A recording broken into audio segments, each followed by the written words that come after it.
ಬಾಗಲಕೋಟೆಯಲ್ಲಿ 10 ವರ್ಷಗಳಿಂದ ನೆನೆಗುದಿಗೆ ಬಿದ್ದಂತ ಕಾಮಗಾರಿ ಬೀಳಗಿಯಲ್ಲಿ ಅನೈತಿಕ ತಾಣವಾಗ್ಬಿಟ್ಟಿದೆ. ಅಂಬೇಡ್ಕರ್ ಭವನದಲ್ಲಿ ಅನೈತಿಕ ಚಟುವಟಿಕೆಗಳು ನಡೀತಾ ಇದ್ದಾವೆ. ಅನೈತಿಕ ಚಟುವಟಿಕೆಗಳಿಗೆ ತಾಣವಾಗಿದೆ ಅಂಬೇಡ್ಕರ್ ಭವನ. ರಾಶಿ ರಾಶಿ ಕಸ ಇದೆ, ಮಧ್ಯದ ಬಾಟಲಿಗಳಿದ್ದಾವೆ, ನಾಯಿ ಹಂದಿಗಳ ವಾಸಸ್ಥಾನ ಆಗ್ಬಿಟ್ಟಿದೆ. ಅಂಬೇಡ್ಕರ್ ಭವನ ನಿರ್ಮಾಣಕ್ಕೆ ಕೈ ಹಾಕಿ ಅರ್ಧಕ್ಕೆ ಬಿಟ್ಬಿಟ್ಟಿದ್ದಾರೆ. ಮಳೆ ಬಂತು ಅಂದ್ರೆ ಸಾಕು, ಹೊಸ ಕಟ್ಟಡದಲ್ಲಿ ನೀರು ಸುರಿಯುತ್ತೆ. ಮೇಲ್ಚಾವಣಿ ಸರಿಯಾಗಿಲ್ಲ. 2006ರಲ್ಲಿ 1 ಕೋಟಿ ರೂಪಾಯಿ ವೆಚ್ಚದಲ್ಲಿ ಕಟ್ಟಡ ಕಾಮಗಾರಿಗೆ ಶಂಕುಸ್ಥಾಪನೆ ಕೂಡ ಆಗಿತ್ತು. ಆದರೆ ಇನ್ನೂ ಮುಗಿತಾ ಇಲ್ಲ ಅಂಬೇಡ್ಕರ್ ಭವನದ ಕಾಮಗಾರಿ. ಯಾವಾಗ ಕಾಮಗಾರಿ ಮುಗಿಯುತ್ತೆ, ಯಾವಾಗ ಅಂಬೇಡ್ಕರ್ ಭವನ ಸೌಲಭ್ಯ ಕೊಡೋದಕ್ಕೆ ಅಥವಾ ಯೋಜನೆಗಳನ್ನು ರೂಪಿಸೋದಕ್ಕೆ ಅಥವಾ ಜನರಿಗೆ ಸಹಕಾರಿಯಾಗಿರುತ್ತೆ ಅಂತ. ಈಗ ಕಾಮಗಾರಿ ಮುಗಿಸೋದಕ್ಕೆ ಇನ್ನೂ 1 ಕೋಟಿ ರೂಪಾಯಿ ಅನುದಾನ ಬೇಕಂತೆ.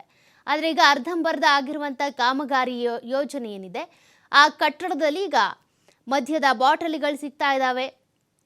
ಅದೇ ರೀತಿಯಾಗಿ ಗಿಡ ಗಂಟಿಗಳು ಬೆಳೆದುಕೊಂಡಿದ್ದಾವೆ. ಕಸದ ರಾಶಿ ರಾಶಿಯೇ ಇದೆ. ಸುಸಜ್ಜಿತವಾಗಂತೂ ಕಟ್ಟಡ ಇಲ್ಲ. ಜೊತೆಗೆ ಒಳ್ಳೆ ಕೆಲಸಗಳಿಗೆ ಆಗಬೇಕಾಗಿರುವಂಥ ಈ ಕಟ್ಟಡ ಈಗ ಅನೈತಿಕ ಚಟುವಟಿಕೆಗಳಿಗೆ ತಾಣವಾಗ್ಬಿಟ್ಟಿದೆ.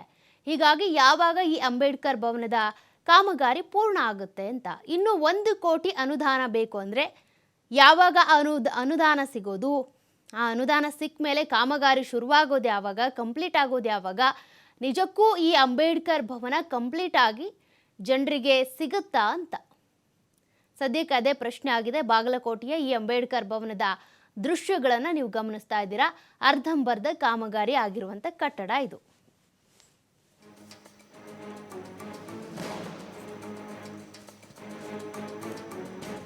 ಮತ್ತಷ್ಟು ಮಾಹಿತಿ ಕೊಡ್ತಾರೆ ಪ್ರತಿನಿಧಿ ಗುರು ಹಿರೇಮಠ್.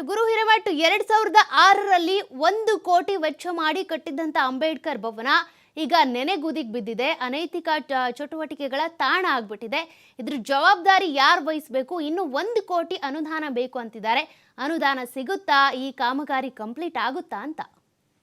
ನಿಜಕ್ಕೂ ಸೌಖ್ಯ ಖಂಡಿತ. ಏನಂತಂದ್ರೆ ಬೀಳಗಿ ಪಟ್ಟಣದಲ್ಲಿ ಏನು ಅಂಬೇಡ್ಕರ್ ಭವನ ನಿರ್ಮಾಣ ಮಾಡ್ಲಿಕ್ಕೆ ಕೋಟಿ ರೂಪಾಯಿ ವೆಚ್ಚದಲ್ಲಿ 1,50,00,000 ಅನುದಾನವನ್ನ 2006ರಲ್ಲಿ ಬಿಡುಗಡೆಯನ್ನ ಮಾಡ್ತಾರೆ. ಇದೇ ಶಾಸಕರಾಗಿರ್ತಕ್ಕಂಥ ಕಾಂಗ್ರೆಸ್ ಶಾಸಕರಾಗಿರ್ತಕ್ಕಂಥ JT ಪಾಟೀಲ್ ಅವರ ಅವಧಿಯಲ್ಲಿ ಆಗಿರ್ತಕ್ಕಂಥ ಅಂಬೇಡ್ಕರ್ ಭವನ ಇದಾಗಿರುವಂತದ್ದು. ಮುಖ್ಯವಾಗಿ ಅಂಬೇಡ್ಕರ್ ಭವನದಲ್ಲಿ ಸಾಕಷ್ಟು ಅನೈತಿಕ ಚಟುವಟಿಕೆ ತಾಣವಾಗಿ ನಿರ್ಮಾಣವಾಗಿರುವಂತದ್ದು. ಮುಖ್ಯವಾಗಿ ಈಗ 1 ಕೋಟಿ ವೆಚ್ಚ ಮತ್ತೆ ಬೇಕು ಅಂತಕ್ಕಂತ ಇಲ್ಲಿಯ ಜನರು ಒಂದು ಕಡೆ ಹೇಳ್ತಿದ್ರೆ, ಇಲ್ಲಿ ಅನುದಾನದ ಕೊರತೆ ಮೇಲ್ನೋಟಕ್ಕೆ ಎದ್ದು ಕಾಣ್ತಾ ಇದೆ ಅನ್ನುವಂತ ಯಕ್ಷ ಪ್ರಶ್ನೆಯಾಗಿ ಉಳಿತಿರತಕ್ಕಂಥದ್ದು. ಅಂಬೇಡ್ಕರ್ ಭವನ ಸಾಕಷ್ಟು 1 ಕೋಟಿ ವೆಚ್ಚದಲ್ಲಿ ನಿರ್ಮಾಣವಾದ್ರೂ ಇಲ್ಲಿಯ ದಲಿತ ಮತ್ತು ಹಿಂದುಳಿದ ವರ್ಗದವರಿಗೆ ಅನುಕೂಲವಾಗಬೇಕಾಗಿತ್ತು.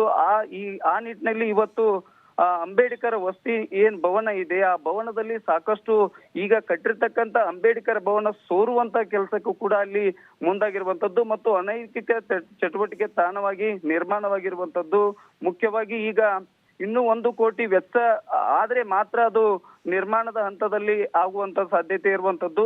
10 ವರ್ಷಗಳಿಂದ ನೆನೆಗುದಿಗೆ ಬಿದ್ದಿರತಕ್ಕಂತ ಅಂಬೇಡ್ಕರ್ ಭವನ ಇದೆ, ಇದನ್ನ ಕೂಡಲೇ ಅನುದಾನವನ್ನ ಬಿಡುಗಡೆ ಮಾಡಿ ಅದಕ್ಕೆ ಸೂಕ್ತ ಪರಿಹಾರವನ್ನ ಕೊಡೋ ನಿಟ್ಟಿನಲ್ಲಿ ಇಲ್ಲಿಯ ಶಾಸಕರು ಮುಂದಾಗಬೇಕಾಗತ್ತೆ. ಈ ಸದ್ಯದ ಪರಿಸ್ಥಿತಿಯಲ್ಲಿ ಅಂಬೇಡ್ಕರ್ ಭವನ ಯಾವ ರೀತಿಯಾಗಿದೆ ಅಂದ್ರೆ, ಅಲ್ಲಿ ಪ್ರಮುಖವಾಗಿ ಸಾಕಷ್ಟು ಕುಡುಕರ ಒಂದು ತಾಣವಾಗಿರುವಂತದ್ದು ಮತ್ತು ಬಾಟಲ್ಗಳನ್ನ ಅಲ್ಲೇ ಎಸೆದು ಹೋಗುವಂತ ತಾಣಕ್ಕೂ ಕೂಡ ಅಂಬೇಡ್ಕರ್ ಭವನ ನಿರ್ಮಾಣ ಆಗಿರುವಂತದ್ದು. ಸೌಖ್ಯ ಒಟ್ಟಿನಲ್ಲಿ ಇನ್ನಷ್ಟು ಅನುದಾನವನ್ನ ಬಿಡುಗಡೆ ಮಾಡಿ ಅಂಬೇಡ್ಕರ್ ಭವನ ಏನಿದೆ ಅದನ್ನ ಈ ಸಣ್ಣ ಪುಟ್ಟ ವ್ಯವಸ್ಥೆಯನ್ನ ಇರ್ತಕ್ಕಂಥ ಜನರಿಗೆ ಅನುಕೂಲ ಆಗಬೇಕು, ಅಲ್ಲಿ ಮದುವೆ ಮುಂಜಿಗಳನ್ನು ನಡೀಬೇಕು ಅನ್ನೋ ನಿಟ್ಟಿನಲ್ಲಿ ಈಗಾಗಲೇ ಅಲ್ಲಿಯ ಸಾರ್ವಜನಿಕರು ಒಂದು ಆಕ್ರೋಶವನ್ನ ಕೂಡ ಮಾಡ್ತಿರುವಂತದ್ದು. ಸೌಖ್ಯ.